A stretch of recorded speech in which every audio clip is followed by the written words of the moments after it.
The New York Islanders have a golden opportunity right in front of them. With the Tampa Bay Lightning eliminated from the playoffs, the Islanders now have a window to steal not only their top prospects, but also their prized assistant general manager. We're going to break this down on this episode of Islanders Digest, but before we do that, if you're an Islander fan and you want more Islanders content just like this, be sure to subscribe to the channel. It's free. It helps us out. If you want more Islanders videos like this, be sure to subscribe.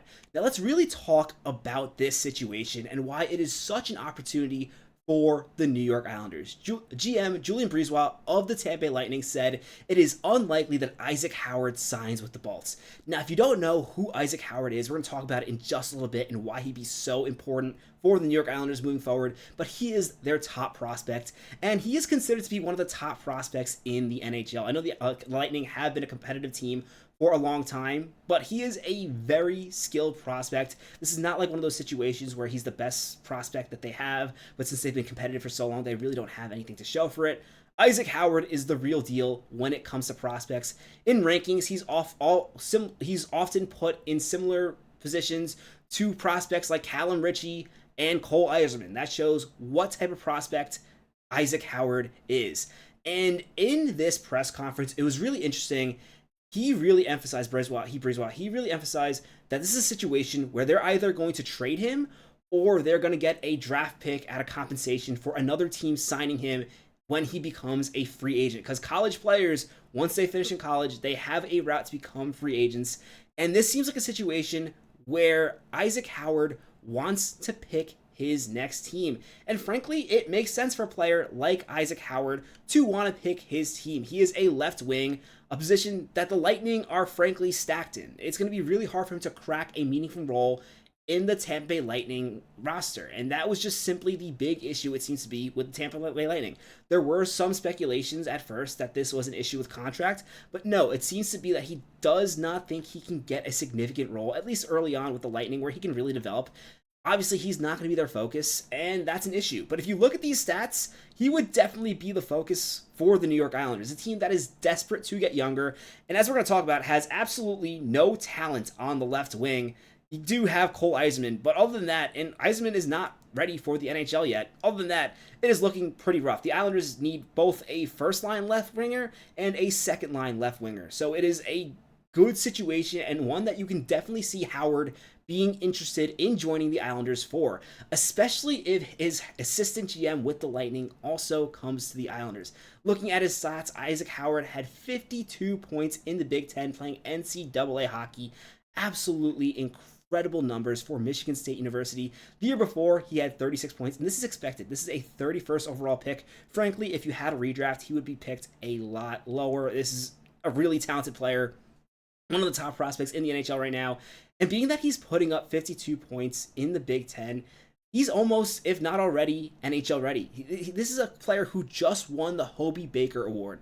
Incredible talent, and it's just a situation where he does not fit in with the Lightning. However, he would fit in really brilliantly with the Islanders. As we talked about, the Islanders do not have a really bright future when it comes to the position of left wing.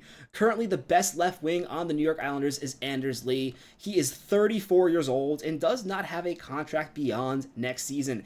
And frankly, he also is a likely trade candidate, which makes it make even more sense for the Islanders to be very interested in Howard, and for Howard to be interested in the Islanders, because this is a team where not only would he get a chance to play right away, it's a team where he'd get a chance to play with a player like Mathew Barzal, which can really help him bring out his best self, while also really helping him get accustomed to the NHL. Centers like Mathew Barzal and Bo Horvat are strong defensively, even though Matt Barzal does struggle in the faceoff dot. Other than that, he's a strong center defensively, which really helps players get their feet moving when it comes to starting an NHL career. And beyond that, the Islanders' next best left wing appears to be Pierre Engvall, which I knew it was bad. This is even worse than I thought it was going into this video. Clearly, this is a team that will have a lot of opportunity for Isaac Howard. Again, Cole Eiserman is another player who is a left wing currently in the Islanders prospect pool. But first of all, it's a player, you have multiple positions in the top six for the Islanders. They can both play top six roles, one on the first line, one on the second line. Second of all, these players both play college, and they both have experience playing in the World Junior Championships together.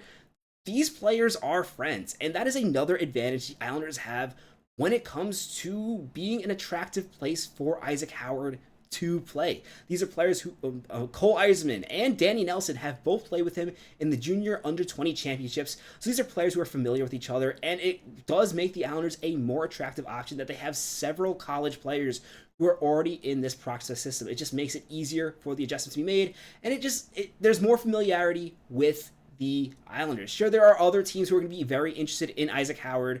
Most teams who do need a younger system are going to be interested, but I think the Islanders having a younger focus at heart right now, trying to get the team younger, and simply not having that much talent ready to play in the NHL next season does make them a more attractive option than other teams. So you're going to have other teams interested, teams like the Red Wings and the Blackhawks. But with the Red Wings, it's a team, even though he is from the Michigan area, they don't have as much time to focus on Isaac Howard. Their focus next year is going to be making the playoffs, while the Islanders can really focus more on his development and make that the forefront of the season, which is going to be attractive for a player like Howard, especially when he's also going to get the chance to play with a fellow young player in Callum Ritchie. Of course, Callum Ritchie's from Canada, but still, it looks good for the team. And perhaps the X factor with the Islanders is Mathew Darche, the current assistant GM of the Tampa Bay Lightning. He is very likely to be applying for this Islanders position as GM. We do know that he has been interested in being a GM before. He did really well applying for the Blackhawks position. He almost got that job, interviewed well. They ended up going in another direction. But this is a candidate when it comes to a GM that where people are saying it's not a matter of if he will become an NHL GM, it's a matter of when. And it is looking like he's going to get a very good look at this Islanders position, especially if the team decides to hire an older president. Mathew Darche seems like the best choice for the New York Islanders. It is assumed by Stefan Rosner and most people talking about this situation with the Islanders GM that he will be the top candidate. And if that's the case, he's already familiar with Howard and he's familiar with the Lightning. It is going to be much more easy for him to get a deal done, especially considering the key part of an Isaac Howard deal is it has to be a team he is interested in either signing for or accepting a trade to, because with these college free agents, it's not just about being the highest bidder, because if you're the highest bidder and he does not want to go to you, he's going to hit free agency anyway, which makes this really interesting. Even though this is a player who doesn't have any trade protection, he can really control where he wants to go, and the Islanders are definitely going to be on his list of teams that he's going to want to go to. And they also have the draft capital to get that done. The compensation pick, if he would go free agency, which would be next season in the offseason, would be a second round pick. So the Islanders do have that in the future. But if there's going to be a trade happening, likely it would cost you either an extra second round pick or perhaps a second and a third, especially if he really forces his way to a team like the Islanders. But if this is something the Islanders could get done, and it would have to be a situation where they know he is going to sign, I'm sure the communication will be there. This is a golden opportunity. And again, with Darche, it is definitely likely. Because one thing that was emphasized in this Lightning press conference is there is no bad blood between Howard and the Lightning organization. Apparently, there have been really good discussions. They just understand that he wants to really help his career by choosing a team. And as a result, the Islanders bringing in Darche, which is a likely scenario, would really help with this. Quickly talking about Darche's qualifications. I mean, he has been the assistant GM of the Lightning for both those Stanley Cups where the Lightning beat the New York Islanders in the conference finals. In addition, he has been a key part of signing their players to long-term extensions. One of the questions for me with Darche and why he's not my top candidate, even though I think he is a really good fit, I do have a question on whether or not he can replicate the success they've had with the Lightning, with the Islanders. You got to note the key players like Kucherov, Point, they were already there with the Lightning when he got there. And while he has been instrumental in signing these really good cap-friendly deals, can he do that with the Islanders where the taxes are higher? I would love to see if he just had a little more experience drafting, and perhaps if he shows that he has experience with that in the interviews, this will be a slam dunk pick for the Islanders. And as a result, this would also help the Islanders by a lot in getting a prospect like Howard, which would really complete at least the forward portion of their prospect pool and give this team that already is beginning to show they have an exciting future, a really exciting future. Let me know in the comments what you think.